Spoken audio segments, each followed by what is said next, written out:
A couple of weeks ago, my little brother and I went skiing up at Snowbird.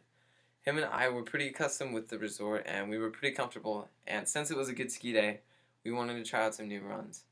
So, him and I, as it was reaching the end of the day, we realized that we were only going to get one more good run in before they had closed the lift. So, him and I went to the bottom as fast as we could and got up just in the nick of time. We were the second to last person up the lift.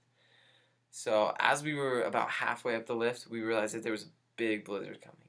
And Logan wanted me to put my ski mask on, so I did. And we had to flip the bar down because we felt the wind coming. The wind was so strong that it almost pulled Logan off of the lift multiple times. And the lifties were going up and down in snowmobiles checking to see if anybody had fallen off of the lift so that they could help them. Logan was very scared at the beginning and all the way to the end of the blizzard, and multiple times the ski lift was stopped because of the wind. And it was probably one of the scarier positions that I've ever been in when I was skiing. And as we got to the top, Logan told me that he didn't want to lose me in the storm, so I had to keep close to him, and I agreed. But once we got off the lift, I realized Logan wasn't going to be able to make it down as quickly as I had hoped. So once we started talking in English about fear, I realized how much the story was applicable to the effect that fear has on the human mind. Sometimes in situations, it can do the opposite of what you want it to do. Counterintuitive, if you will.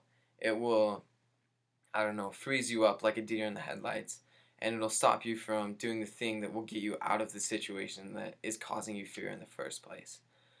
Um, Oftentimes, like panic attacks and anxiety attacks, the brain or the body will try to counter what is going on with something that does the opposite of what it actually wants to do.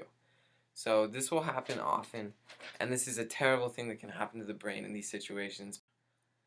But fear isn't always a bad effect on the mind. Sometimes it can have a great effect and an amazing effect, like clarity of thought and adrenaline, which can help the body get you out of a situation much faster. Sometimes things like a situation where you're running out of energy and maybe you need to pull yourself up just a little bit further so you can get out of the situation. And that little boost of adrenaline from the fear that your brain will grant to the rest of your body can help you finish that last push.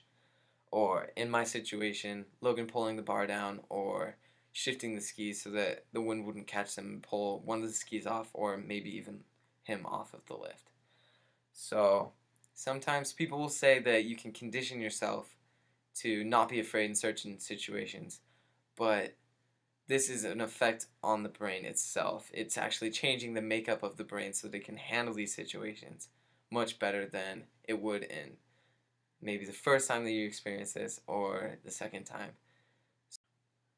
Fear will always affect our minds, and it will always be there to compel us and to hinder us from attaining the goals that we want. It can help us in situations, and it can hurt us just as much.